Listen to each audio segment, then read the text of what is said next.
In the time remaining to us, I'd like to return to some of because there are still more issues with string theory that we haven't talked about. One of them is what's known as the string theoretic landscape. And again, this is one of those concepts where as a layperson, it can be explained in such a way that it feels very promising and exciting and like it's solving a lot of really big existential questions. Yeah. So I'm curious to hear how you'll describe what the landscape is and why it might not actually be a good thing. Yeah, I mean, I have kind of the opposite point of view on it. When this idea first came out, yeah. So to go on about what the idea is. So the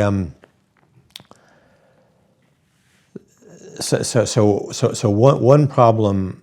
So there's this problem. Okay, what do you do with the 6 dimensions? And the initial hope was that, well, maybe there's just a few possible klabayaos, and we can just find a few possibilities and find one that looks like a real world.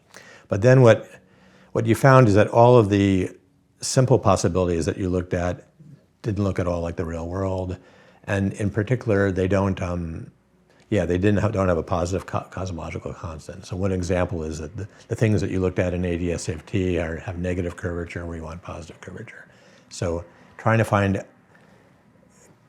consistent versions of things to do with it with the 6 dimensions where you had positive curvature and you could explain the cosmological constant. Groups of people finally came up with some ways of doing this, but it was kind of a Pyrrhic victory, though, because what they found was that not just 1 or 2 ways of doing this, they found, some exponentially large or essentially infinite number of possibilities. And so you can think of these possibilities as embedded in some infinite dimensional space of the landscape of all these possible constructions. And so Susskind then, so my reaction when I first heard this was, well, okay, well, this is the end of it. I mean, once you've decided that your theory your theory actually can't calculate any of the things you wanted to calculate, because there's this infinite number of possible things consistent with your theory, and they all have different physics, and you can make them look like whatever you want. You now have an empty theory, and you're done. So you got to quit, go home, and say, well, let's do something else. But instead, there was this weird thing that Susskind was one of the great promoters of this. It's like, okay, well, this is great. It's like, the fact that there's an infinite number of possibilities, well, within this infinite number of possibilities, there's probably us somewhere. And so the explanation for why us is not something that we can ever calculate, because we're just at a random place, and different big bangs will lead to different possibilities, and our big bang just happened to lead to this one, and we can't ever really explain anything about ours, and so we just kind of give up on that, and we just say we've explained it. And so, I mean, to somebody who is not used to thinking about these things, you can make this sound like, that this is an explanation of some kind, but it's not. It's not a scientific explanation. A scientific explanation, you're supposed to say, here's a way to actually calculate something about the real world, and if you go out and check it, you can check it and see if your theory is right. This explanation, it's completely non-falsifiable. It's like a religion. It's like, could be true, could be not true, but there's nothing that any of us can do that will ever provide evidence for or against this. Mm-hmm. So it's just not. I would say it's pretty clearly not science, and this is. So then there was a big argument in the late 2000s about is this even really physics or not? And to this day, I think there are people who. I still kind of think the argument that this really isn't physics. You can't do that and claim you're doing science. Actually, has kind of carried the day. Very, very, very, very few people actually do this. Some people use it as kind of as an argument justifying why you should still do string theory, but the number of people out there kind of trying to calculate anything about the landscape is pretty small. Mm-hmm. Around, you mentioned the LHC and that maybe we would come back to it. I mean, one of the really big promises of the LHC beyond the Higgs boson, which was successful, was finding these superpartners. And superpartners have notably not been found. And one of the explanations for this is, we just don't know where we are in the string theoretic landscape. And the energies at which we would be able to find superpartners is just much higher than we had anticipated. And in this way, it is able to avoid falsification by relying on the landscape idea.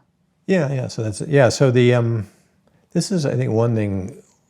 Maybe to begin is, I really want to say what I found disturbing about what's going on now. I think that what happened with supersymmetry is one important aspect of it. So as I said, I was never a big fan of these particular supersymmetric models because, anyway, because of the reasons I explained. And so, but the people who are doing string theory, the strings that they were working with are so-called superstrings. They have these anti-commuting variables in them, and they would naturally produce. Anyway, and they have this property of supersymmetry. So if you look at them anyway, if you make the strings very, very small, if you look at them at large distances, you should expect to see the evidence of the supersymmetry in the superpartners. Again, they've got the problem is that, so naively, these superstring theories predict, every partner will have a superpartner, the thing you don't see. So there was a belief among a lot of string theorists that,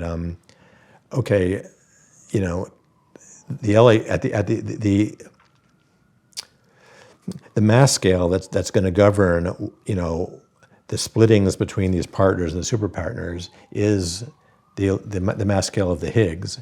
And so the reason we haven't seen partners and superpartners yet is because we haven't gotten to a high enough mass scale yet, high enough energy scale, that we can actually see these mass splittings that correspond to the Higgs kind of mass splitting, 100 GeV kind of mass splittings.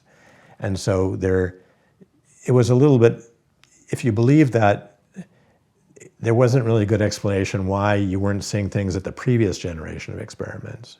So like at the Tevatron and in the 1990s, you should have actually seen something. But what was clear is that if you believed that story, maybe you wouldn't see anything at Tevatron, but you had to see something at the LHC. So there are all sorts of popular articles and books and papers written saying, if this picture is right, maybe we'll see something at the Tevatron, but we'll definitely see it at the LHC. Mm-hmm. And then just one example, after I wrote my book, there was a fairly negative review in some major publication that said that, Woit just doesn't know what he's talking about because, he says string theory makes no predictions, but it's well known that string theory predicts supersymmetry and it's going to be tested at the LHC. And I said, well, great. Well, then, so my thought when I wrote the book was, once the LHC comes online, if either I'll be wrong and you'll see these superpartners and then, I'm completely wrong, these guys were right. Or, you won't see any superpartners and then people will just have to acknowledge that we've told the world that we were going to see superpartners, they're not there. Standard way science works, we were wrong, this theory is wrong. But I think I would say the most disturbing thing I've seen in recent years is that I can't think of a single string theorist who actually has, even among all the ones who were going on and on about how string theory said you're probably going to see these things at the LHC, none of them, not a single one, after you didn't see this, took this to heart and said, I guess I'm wrong and I should do something else. And I think that is kind of part of what I find disturbing about what's happened in recent years. It's just kind of the whole subject has become kind of completely divorced from any kind of normal way in which science is supposed to work. And it's become a very strange subject.